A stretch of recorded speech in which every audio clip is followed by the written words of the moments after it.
Hello, and welcome to the Resilience Reef for Managing Chronic Health Conditions. I'm Karen Bartle, your host today, and my special guest is Shereen Lister. Hi, Shereen. How are you doing? Hi, Karen. I'm great. Thanks so much for having me on today. I'm excited for it. You're very welcome. We are talking about your top subject today, right? Because Shereen is a anxiety and burnout coach at Recasting Coaching. So this is her favourite topic to talk about. It's what she has done to help herself manage her own chronic anxiety and burnout. Which is on another show, and I will put it in the show links. So if you want to watch Shereen share a story on how she managed her anxiety and burnout, for sure, you should watch it because it will put this into context in terms of why she decided to go and help other people to do this too. So today she's going to be sharing some strategies, of resilience. Particularly what Shereen teachers and coaches and with her people is about nurturing your anxiety to help reduce it. So we don't reject it, we don't avoid it, we don't battle with it, we don't fight it. Her philosophy is that we nurture it. We nurture it. So she's going to talk us through that so you can learn a bit more about what nurturing your anxiety means. But just to kick off the show, I had some crippling, actually, bit of anxiety this week. I've had a lot of problems with my chronic health, not necessarily my chronic health, but some decisions about some procedure I've got to have because of it. And so I didn't know what to do. I was in a bit of a panic this week with my decision making and what to do with it and how to deal with it. And so I do normally manage my anxiety well. I'm a hypnotherapy and resilience coach. So if I can't manage my own anxiety, I don't know who can. Well, Shereen, of course. But the thing is that I was stuck. And this is what we do when we've got anxiety. We get stuck with things. We start procrastinating, deliberating. We get paralyzed by it. And that's what happened to me this week. So I turned to a good old resource that I like to use, which was Mihai Csikszentmihalyi. I've read his books, and in fact, I was in Thailand reading one of them. I don't know why, because it was a book called Beyond Boredom and Anxiety, and I'm laid there in a pool, a beautiful resort in Thailand, reading this book on Beyond Boredom and Anxiety. But it was good. It was really good because it's talking about how we get in flow, how we improve our happiness, and that kind of stuff. So I turned to good old Mihai this week to have a look at this. And I want to share a little thing for you to have a look at. A little, not that one, of course, this one. I'm going to share this because I'll just make it that bit bigger, because I think this is a really good slide to use when you're feeling anxious or worried or apathetic or bored, because really you don't want to be there. So if you look down that on your screen, if you look down that left-hand side of that diagram, that flow chart, anxiety, worry, apathy and boredom, you don't want to be there, right? Because that ain't going to help your happiness in any way. What you need to do is get yourself over to the other side. A bit of arousal is a good thing.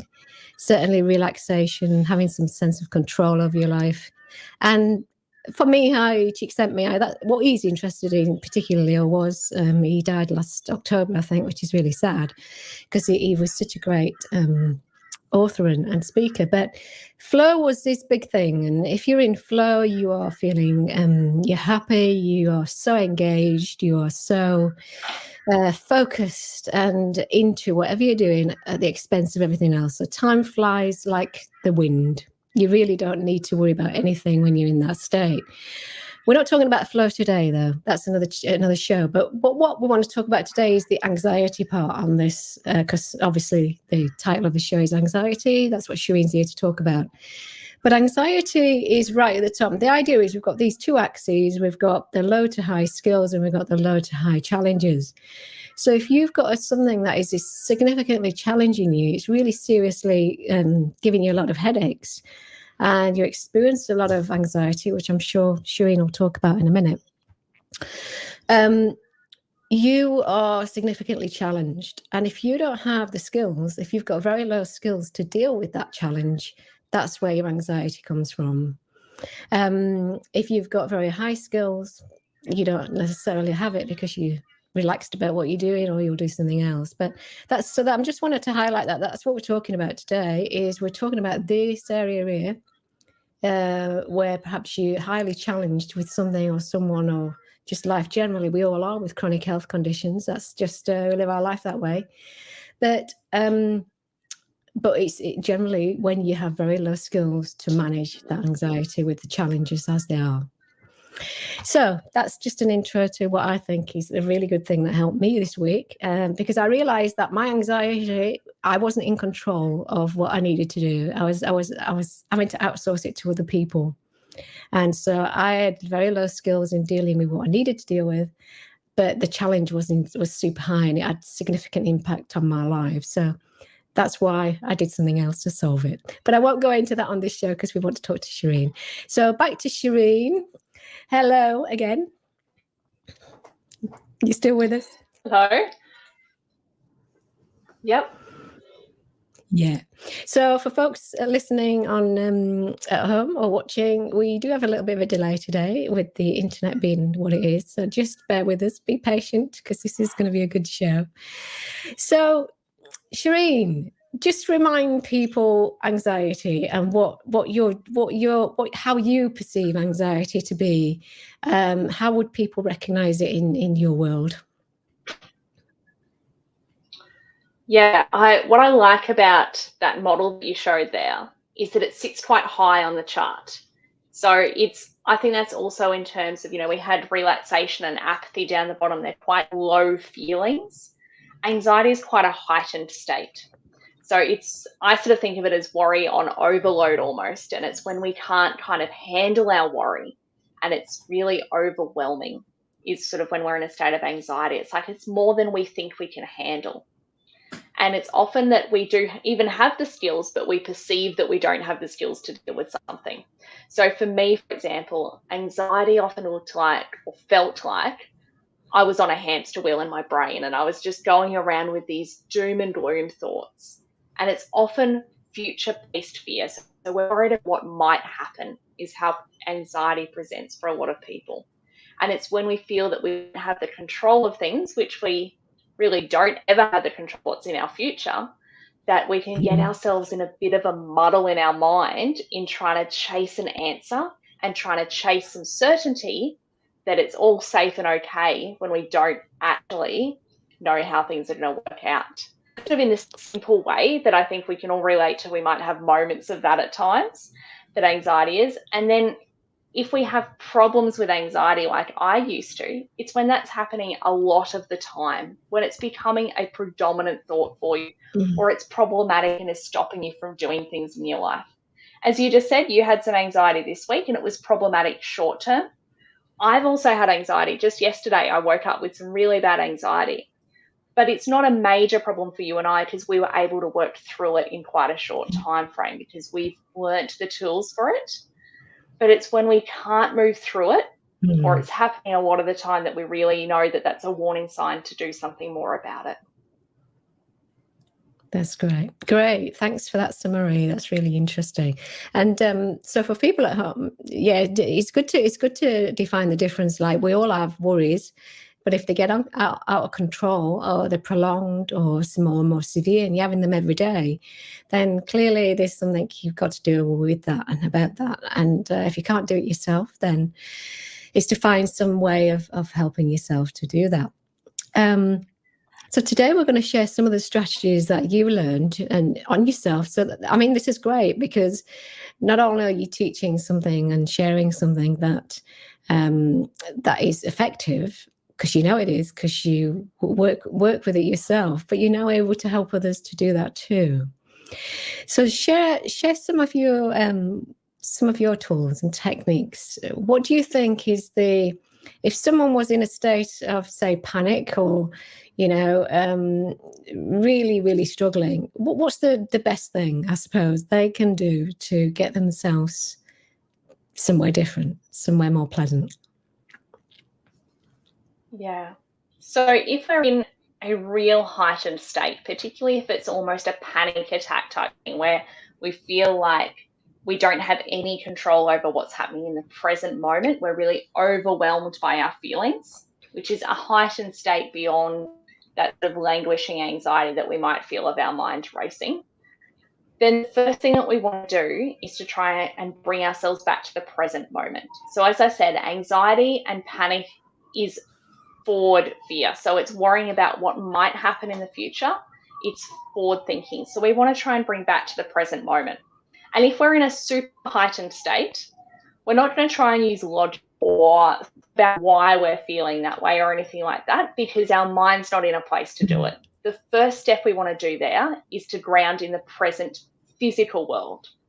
And there's some cool little tricks and tips to do that, to break that loop in the moment. Now, this won't fix it long term. You don't do this and then after 5 minutes you're fine and you don't have to deal with the bigger picture, but it's for that stopgap. So it's things to notice, for example, what's around you. So it depends on what works for you with these, because everyone's different. But it can be things like, can you name 3 green things that you can see around you? Or it could be, what's something you see, feel, hear, and smell. So you're using all your physical senses.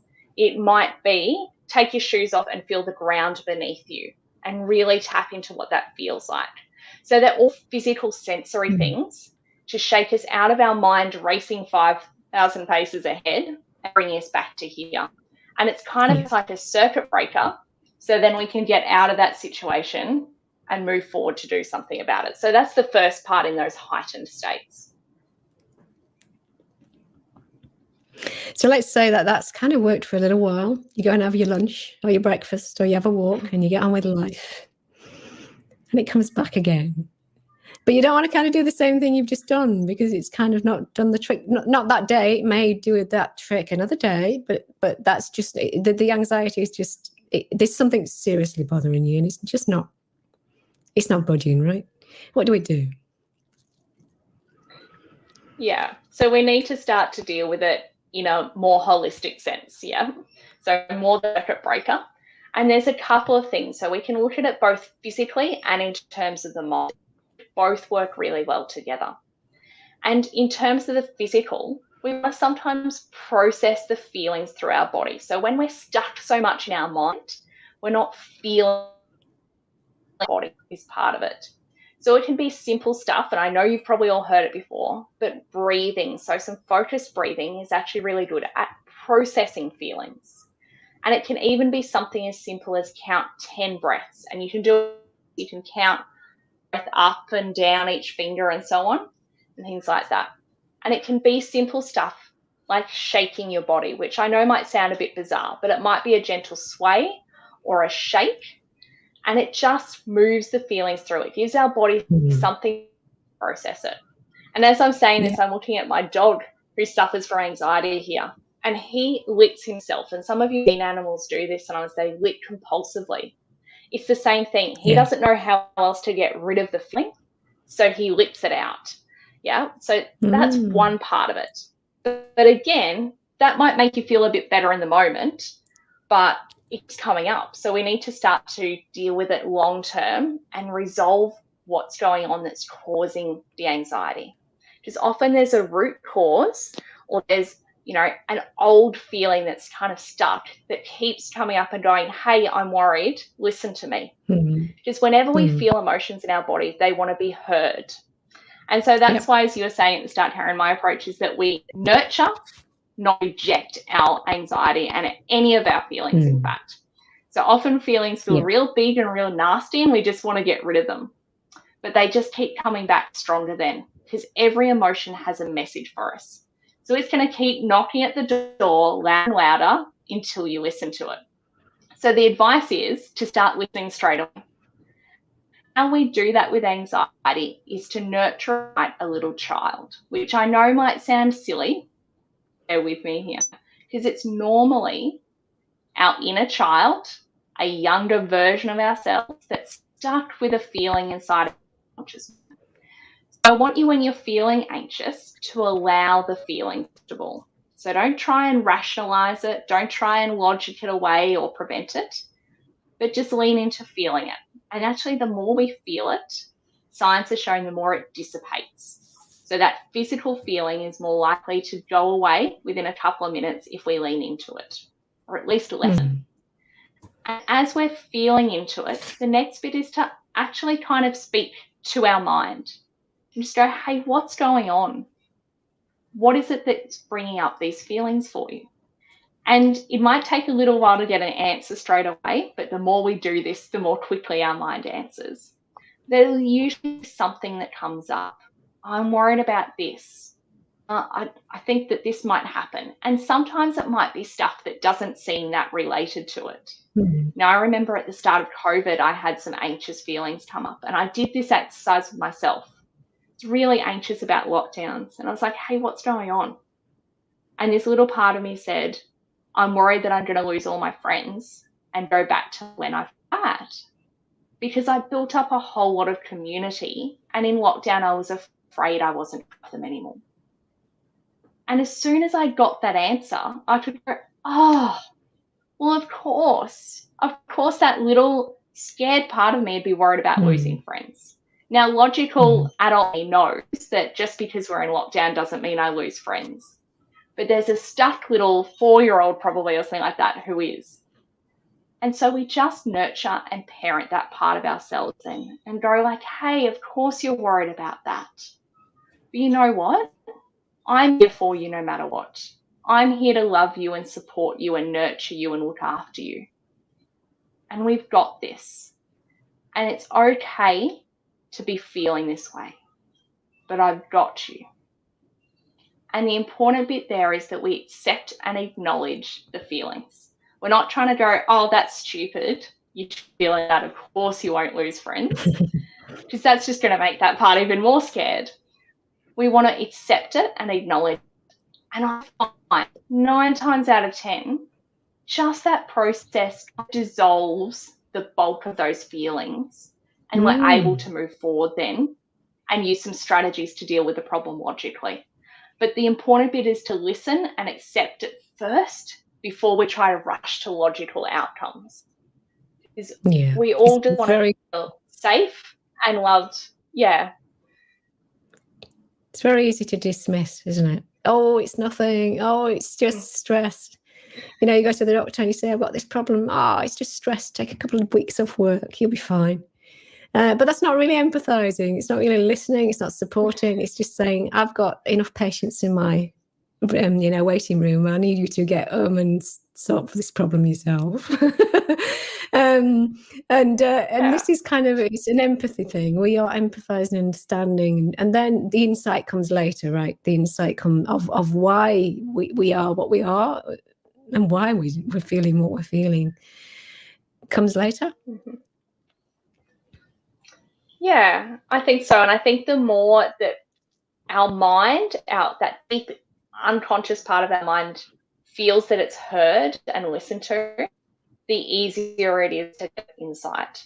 And so, the same as you said, you had these problems earlier in the week and you were able to go, hey, this is what's going on, and see the connection and deal with it quite quickly. And the same with me. Once, months maybe to resolve is hours now, because that pathway of communication's a lot clearer. So it takes practice as well.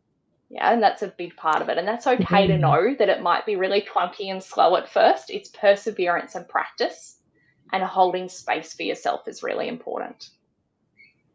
And that's the thing about building resilience, isn't it? Because when you first start doing new things to manage anxiety or worry or depression or whatever it is that you're dealing with, the more you practice it, the more it becomes second nature. And what Mihai Csikszentmihalyi would say is you get in flow with it. You get into a state of it's automatic. It comes without thinking, and then you just do it rather than having to argue with yourself or rationalize anything. It becomes an habitual process of in fact, you don't even acknowledge it, do you? When you really practice it so well, you don't even realize you're anxious, but you probably have been. But the moment's passed, and it's like, oh, was that anxiety? I'm not sure.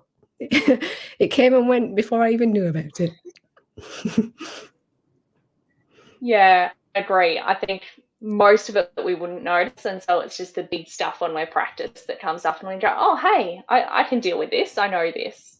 And it's almost sort of learning to thank your anxiety as well. If I can go that step further from nurture, but really appreciate it for the message that it's trying to give you. And I think this is important when we say not to reject things. There's a reason that anxiety exists in our repertoire of states and emotions. And it's to warn us of risk. It's to foresee some worry and things like that when we genuinely need to. So I dealt with this a lot early on. I just wanted to get rid of it. I wanted to be done. And I had a beautiful counselor at the time who went, no, there's a place for it. Yours is just a little overactive and we need to kind of keep her in check. And I just like this process to kind of start saying, hey, thanks, anxiety. But today was good. I actually didn't need you. So you just go back and rest. And I went through almost saying that every day and sort of reminding myself everything was fine and I didn't need anxiety to protect me.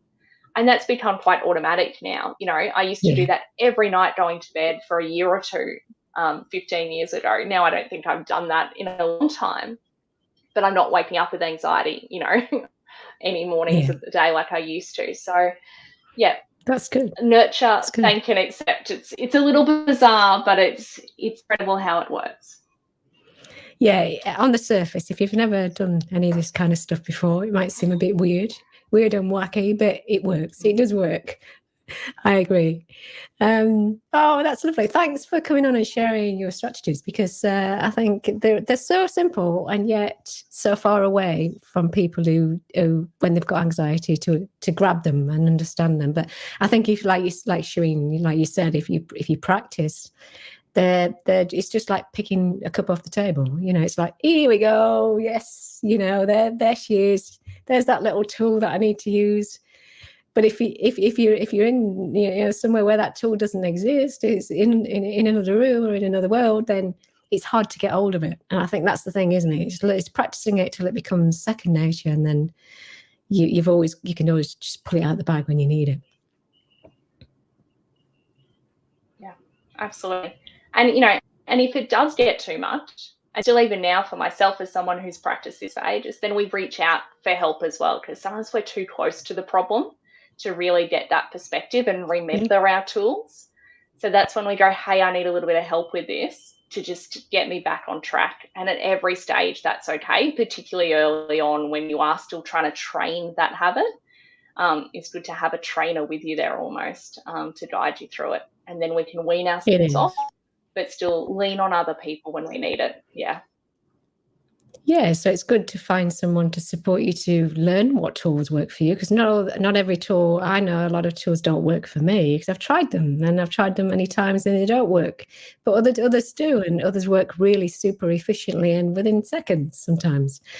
So it's finding someone who can help you find the right tools to use that are very effective for your particular type of thing that you're dealing with. And then, like you say, the maintenance of it, that the nudges to say, did you use that? Have you used that? Is it still working? And if not, should we be doing something else? Maybe you've moved on from that tool that worked for a while for that particular thing. Now it may be time to think about something else now to deal with the other thing now that you're dealing with. And sometimes we can't always see that ourselves. We need people to help us from the outside in to acknowledge that. Because if you keep going with the same thing that you've always done and it's not working, then it's kind of going to backfire a little bit.